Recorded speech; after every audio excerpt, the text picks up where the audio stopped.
Imagine you have a simple yet beautiful potted plant, the kind you keep on your kitchen table or displayed on a shelf by the window.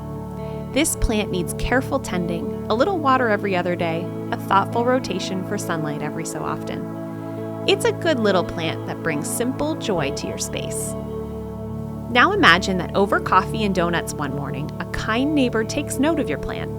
Admiring its beauty, he says, "It's so lovely, I can hardly imagine how full and lush it would grow in my garden." After some more compliments on your green thumb and another maple dip, kind neighbor invites you to think about transplanting. You consider what this would mean for the plant. Kind neighbor's property is vast and unfenced. There are countless species of plants and animals that make their home there, coming and going with the seasons. Set free from its container and fed by the sun and rain, your simple plant would surely thrive.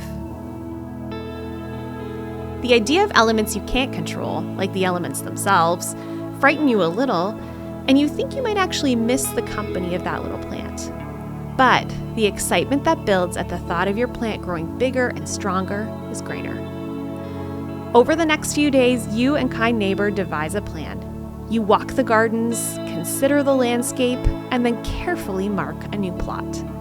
You make space by clipping back wild branches that might bring too much shade and finding a new spot for a big flat rock. Together, you carefully break ground, tilling and softening.